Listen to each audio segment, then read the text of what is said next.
The year is 1916. Rain hammers down like endless artillery fire on the Western Front. You're knee-deep in a flooded trench on the Somme, where the mud sucks at your boots like the grave itself trying to claim you early. The air reeks of wet earth, rotting flesh from no man's land, and the sharp tang of cordite that never quite fades. German machine guns chatter in the distance, but right now, as night falls and your stomach twists with hunger, sharper than any bayonet, there's something you dread even more than the next whistle for an attack. A single dented tin of Maconochie stew. British soldiers in the trenches of World War I didn't just fear the enemy. They feared their own rations with a visceral, soul-crushing hatred. And among the bully beef, hardtack biscuits that could break teeth like shrapnel, and endless tins of mystery meat, one name rose above the rest as pure culinary torment: Maconochie. They called it the horror. They called it man-killer. They called it garbage in a can that somehow kept the Empire's army marching, while slowly breaking their spirits one greasy, congealed spoonful at a time. Picture the tin itself, cold, heavy, slick with rain. The label promised finest beef, swimming with carrots, turnips, potatoes, onions, and haricot beans in a savory gravy. A hearty meal for the fighting man straight from the factories of the Maconochie brothers in Scotland. These Aberdeen canners had struck gold during the Boer War and carried their dubious glory into the Great War. Millions of these tins flooded the supply lines. They were meant to be the hot meal that sustained the Tommies through hell. But war has a way of turning promises into nightmares. In the best-case scenario, a rare, flickering moment when a small fire could be lit without drawing sniper fire, you'd pry open that tin and heat it over a hissing flame made from whatever scraps of wood or stolen rum-soaked rags you could find. The gravy would loosen, the vegetables soften just enough. Some men swore that warmed Maconochie was almost tolerable, edible even. A brief, fleeting comfort in a world of endless misery. One soldier wrote in his diary of a glorious meal, enough meat, spuds, carrots, beans, and gravy for 2 men shared in the woods like a banquet from another life. But those moments were myths in the forward trenches. Most nights, Maconochie arrived stone cold after days of bouncing along muddy roads in supply wagons that rarely made it intact. The contents had congealed into a slimy, gelatinous horror. A thick layer of yellowish fat floated on top like scum on a stagnant pond. Below it, chunks of stringy beef, or what passed for beef, more gristle and sinew than meat, pale turnips that smelled faintly of decay, carrots sliced thin and mushy, potatoes reduced to unidentifiable black lumps, and beans that seemed to stare back at you with quiet accusation. The whole thing swam in a thin, greasy broth that coated your tongue like engine oil. You ate it straight from the tin, huddled under a waterproof sheet as rain poured in sheets.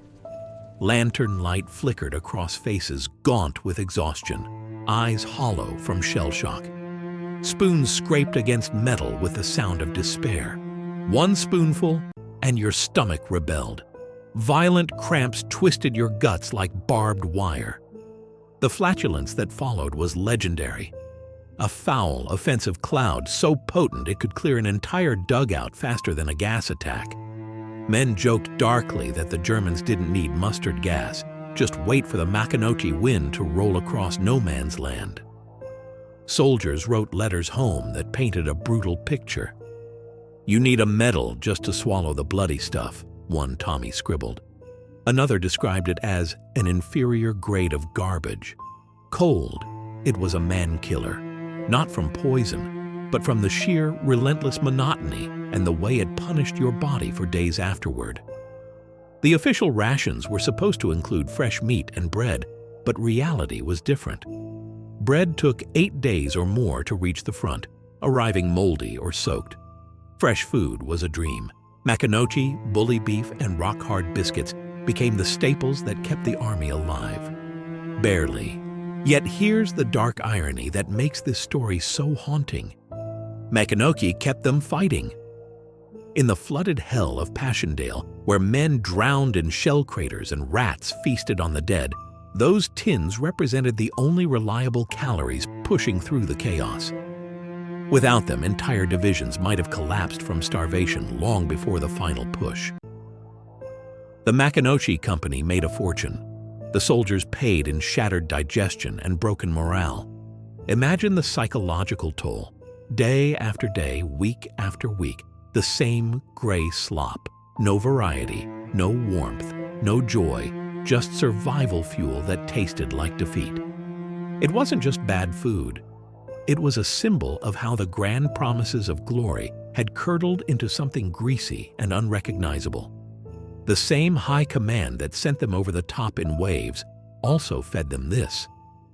One greasy spoonful at a time, it eroded the soul as surely as the mud eroded the trenches. Veterans spoke of it for decades afterward with a mix of black humor and genuine trauma.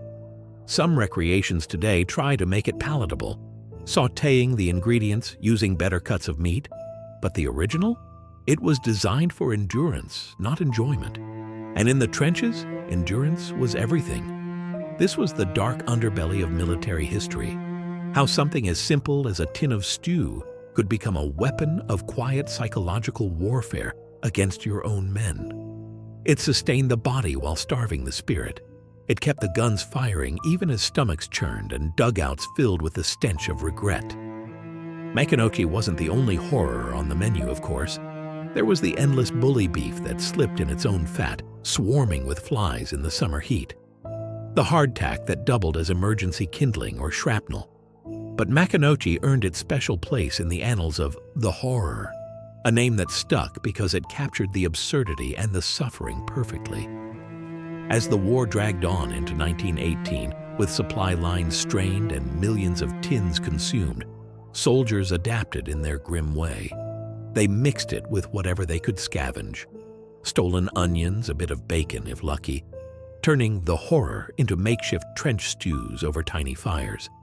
Some even grew strangely attached, the way prisoners bond with their chains. But deep down, they knew. This was what empire tasted like at the sharp end. The Maconochie brothers never fought in those trenches. Their cans did the fighting for them, or rather, the suffering. And so, in the flooded nightmare of the Western Front, British soldiers feared one thing more than German machine guns on some nights: the arrival of that familiar tin. Because opening it meant facing not just hunger, but the cold, slimy truth of what they had become in the name of victory.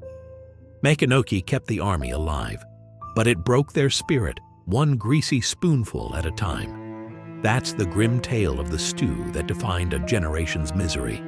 If you thought military rations were just boring, think again. They were weapons of endurance wrapped in tin. This wraps up our first deep dive into military rations from the Hunger and Horror Vault.